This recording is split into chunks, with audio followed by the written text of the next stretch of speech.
చంద్రబాబు ప్రభుత్వం ఉద్యోగులను క్షవరం చేసిందని, అధికారంలోకి వచ్చి 2 ఏళ్లైనా ఒక్క హామీని కూడా అమలు చేయలేదని ఏపీజీఎఫ్ చైర్మన్ కాకర్ల వెంకట్రామిరెడ్డి విమర్శించారు.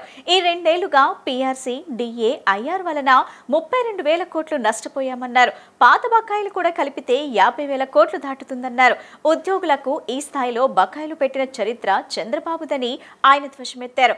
టార్చర్ తట్టుకోలేక గత నెలలోనే 10 మంది ఉద్యోగులు చనిపోయారని, ఇంకా ఎంతమంది ఉద్యోగులను బలి తీసుకుంటారని ఆయన ప్రశ్నించారు.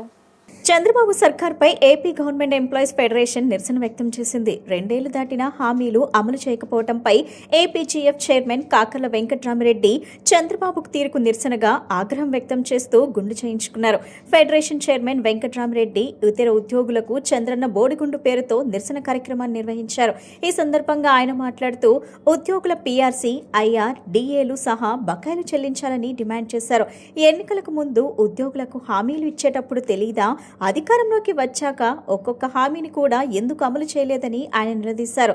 ఉద్యోగులను ఎండబెట్టి అమరావతిలో అద్దాలకే 2,500 కోట్లు ఖర్చు చేస్తారా? ఇది తుగ్లక్ పాలన కాదా అని ప్రశ్నించారు. చంద్రబాబు హామీలు నమ్మి ఉద్యోగులంతా ఎగబడి మరీ కూటమికి ఓటేశామని, కానీ అధికారంలోకి వచ్చాక అందరికీ బోడుగుండు కొట్టారన్నారు. అధికారంలోకి వచ్చిన వెంటనే ఐఆర్ ఇస్తామని ఎగ్గొట్టారు. సరెండర్ లీవులు 2 చొప్పున పెండింగ్, పోలీసులకు ఇవ్వాల్సిన బిల్లులు పెండింగ్. ఒక్కో ఉద్యోగి 5 లక్షలకు పైనే నష్టం జరిగిందన్నారు. ఉద్యోగులకు ఎన్ని వేల కోట్ల బకాయిలు ఉన్నాయో శ్వేతపత్రం రిలీజ్ చేయాలని డిమాండ్ చేశారు. గత జూన్ నెలలోనే 10 మంది ఆత్మహత్య చేసుకున్నారంటే ఏ స్థాయిలో వేధింపులకు పాల్పడుతున్నారో అర్థం చేసుకోవచ్చన్నారు. స్కూలు తెరిచి నెల దాటిన టీచర్లు పిల్లలకు పాఠాలు చెప్పలేదని, వారితో పేరెంట్స్ మొబైల్లో లీప్ యాప్ని డౌన్లోడ్ చేయించుకున్నారన్నారు. ఇంత జరుగుతున్నా మిగతా ఉద్యోగ సంఘాలు ఏం చేస్తున్నాయి? ప్రభుత్వానికి భజన చేస్తూ కూర్చున్నారా? ఉద్యోగులు ఆత్మహత్యలు చేసుకుంటున్న చంద్రబాబుకు పట్టదా అని వెంకట్రామిరెడ్డి ప్రశ్నించారు. ఉద్యోగ సంఘాలు ఇప్పటికైనా మేలుకోవాలన్నారు. 2024 జనవరి డిఏ అరియర్స్ 22 నెలలు పెండింగ్ ఉంది. 2024 జూలై డిఏ అరియర్స్ 24 నెలలు పెండింగ్ ఉంది. 2025 జనవరి డిఏ అరియర్స్ 18 నెలలు పెండింగ్ ఉంది. 2025 జూలై డిఏ అరియర్స్ 12 నెలలు పెండింగ్ ఉంది. 2026 జనవరి డిఏ అరియర్స్ 6 నెలలు పెండింగ్ ఉంది. అంటే మొత్తం 82 నెలల డిఏ అరియర్స్ పెండింగ్ ఉన్నాయి ఈ ప్రభుత్వం వచ్చిన తర్వాత. అలాగే గతంలో 2 ప్రభుత్వాలు, అంటే 11వ పీఆర్సీ సమయంలో కానీ 10వ పీఆర్సీ సమయంలో కానీ అప్పుడు ప్రభుత్వాలు ఉద్యోగులకు 27% ఐఆర్ ఇచ్చినాయి.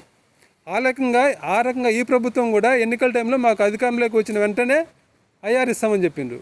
గత 2 ప్రభుత్వాలు ఇచ్చిన 27% ఐఆర్ ఈ ప్రభుత్వం అధికారంలోకి వచ్చిన వెంటనే ఈ 24 జూలై 1 నుంచి ఇప్పటి వరకు, అంటే 24 నెలల పాటు ఉద్యోగులకు 27% ఐఆర్ ప్రభుత్వం ఎగ్గొట్టింది. అదొక నష్టం. అలాగే ఈ ప్రభుత్వం వచ్చిన 2 సంవత్సరాల్లో ఉద్యోగులకు సరెండర్ లీవులు 2 ఇవ్వాలి, అవి పెండింగ్. పోలీసులకైతే వాళ్ళకు సెలవులు ఉండవు కాబట్టి వాళ్ళకి స్పెషల్ సిఎల్ ఉంటాయి, ఎస్ఎల్ ఉంటాయి. వాళ్ళకు సంవత్సరానికి 2 ఎస్ఎల్ ఉంటాయి కాబట్టి పోలీసులకు 6 ఎస్ఎల్ పెండింగ్ ఉన్నాయి.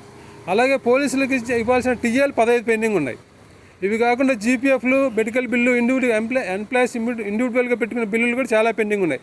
అవన్నీ పక్కన పెడితే కేవలం కామన్గా ఎంప్లాయీస్కి ఇవ్వాల్సిన కామన్గా డిఏలు, పిఆర్సీ, ఐఆర్, ఎస్ఎల్ ఇవి లెక్కేస్తే ఒక్కొక్క ఉద్యోగికి ఎంత నష్టపోతున్నారంటే 51,000, అంటే 10 సంవత్సరాలు పనిచేసి, ప్రభుత్వంలో 10 సంవత్సరాలు పనిచేసి 51,140 రూపాయలు బేసిక్ పే, అంటే మూల వేతనం 51,000 రూపాయలు ఉండే ఒక ఉద్యోగికి జరిగే నష్టం ఎంతంటే ఈ 2 సంవత్సరాల కాలంలో ఈ కూటమి ప్రభుత్వం వచ్చిన తర్వాత 5 డిఏలు రావాల్సిన 5 డిఏ అరియర్స్ 1,10,480 రూపాయలు, రావాల్సిన ఐఆర్ 3,27,013 రూపాయలు, 2 ఎస్ఎల్ విలువ 77,960 రూపాయలు, మొత్తం కలుపుకుంటే 5,04,60,000.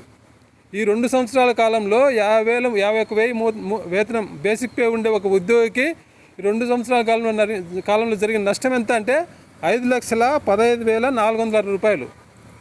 అదే పోలీసులు అయితే పోలీసులకు 6 ఎస్ఎల్ ఉంటాయి, వాళ్ళకి టీఎల్ కూడా పెండింగ్ ఉన్నాయి. అదే పోలీసులకి అయితే ఇంకా ఎక్కువ ఉంటుంది. ఇదే అంటే 51,000 బేసిక్ పే ఉండే పోలీసు ఉద్యోగికి అయితే జరిగే నష్టం ఎంతంటే 7,02,000 పోలీసులకు. అంటే వాళ్ళకి 6 ఎస్ఎల్ ఇవ్వాలి, 15 టీఎల్ ఇవ్వాలి. అవన్నీ కలుపుకుంటే ఈ 2 సంవత్సరాల కాలంలో పోలీసులకు పెండింగ్ పెట్టింది, పోలీసులు నష్టపోయింది 7,02,000. అదే 60,000 బేసిక్ పే ఉండే ఒక స్కూల్ అసిస్టెంట్ టీచర్కి అయితే ఈ 2 సంవత్సరాల కాలంలో ఇవన్నీ లెక్కేసుకుంటే జరిగిన నష్టం 6,05,000. అదే 10 సంవత్సరాలు పనిచేసిన ఒక ఎంఆర్ఓకు 80,000 బేసిక్ పే ఉంటే ఎంఆర్ఓకు జరిగిన నష్టం 8,12,504 రూపాయలు. అదే మా సెక్రటరియట్లో పనిచేసే ఎస్ఓకు 10 సంవత్సరాలు పనిచేసిన ఎస్ఓకు 70,000 బేసిక్ పే ఉంటే వాళ్ళకి జరిగిన నష్టం ఏసెఫ్టీకి 20,000 రూపాయలు. ఈ అద్దాల సోకులకు అన్నీ కలిపి 50,000 కోట్ల రూపాయలు పెండింగ్ పెట్టి ఉద్యోగులను ఎండబెట్టి రాజధానిలో సోకులకు అంత ఖర్చు పెడతారా? ఇది కదా తుగ్లక్ పాలన అంటే, ఇది కాదా? తుగ్లక్ పాలన కాదా ఇది? ఇవన్నీ అంటే ఉద్యోగులకు రావాల్సినవి అన్నీ పక్కన పెడతాం. అంటే మాకు ఫైనాన్షియల్గా ఇలాంటి బెనిఫిట్ చేయడం లేదు. 50,000 కోట్లు పెండింగ్ ఉంది. పిఆర్సీ కమిషన్ 3 సంవత్సరాలు, పిఆర్సీ గడువు ముగిసి 3 సంవత్సరాలైనా ఇంతవరకు పిఆర్సీ కమిషన్ అపాయింట్ చేయలేదు, ఐఆర్ ఇవ్వడం లేదు, ఏమి ఇవ్వడం లేదు. పోనీ ఉద్యోగులను బాగా చూసుకుంటానంటే అది కూడా లేదు. ఉద్యోగులను టార్చర్ నరకం చూపిస్తాను ఉద్యోగులకు. ఒక్క జూన్ నెలలోనే 10 మంది ఉద్యోగులు చనిపోయినారు. ఏది పని చేయలేమని చెప్పి భయపడి, అంటే ఉద్యోగులు పనికి భయపడి, ప్రభుత్వం పెట్టే టార్చర్కి భయపడి ఆత్మహత్య చేసుకుంటారు ఉద్యోగులు. ఇది ఎంత ఘోరమైన విషయం. మళ్ళీ ముఖ్యమంత్రి గారు మాట ఇస్తే గత ప్రభుత్వంలో ఉద్యోగులను ఇబ్బంది పెట్టిందని, ఇప్పుడు ఇబ్బంది పెడుతుందా? ఉద్యోగులు ఆత్మహత్య చేసుకునేలాగా పెట్టే ప్రభుత్వం నరకం చూపిస్తుందా? ఇబ్బంది పెడుతుందా? గత ప్రభుత్వం పెట్టిందా? నిజంగా మీరే పత్రికలలో మీరే రాసిండ్రు. కర్నూలు జిల్లాలో ఒక విఆర్ఓ ఆత్మహత్య చేసుకున్నాడు, అనకాపల్లిలో ఒక పంచాయతీ సెక్రటరీ ఆత్మహత్య చేసుకున్నాడు. అంటే ఆత్మహత్య ప్రయత్నం చేసిన వాళ్ళు ఇంకొక 5 మంది ఉన్నారు. 10 మంది ఆల్రెడీ హార్ట్ అటాకులు ఆత్మహత్యలతో చనిపోయినరు. ఆత్మహత్య ప్రయత్నం చేసిన వాళ్ళు ఇంకొక 5 మంది ఉన్నారు.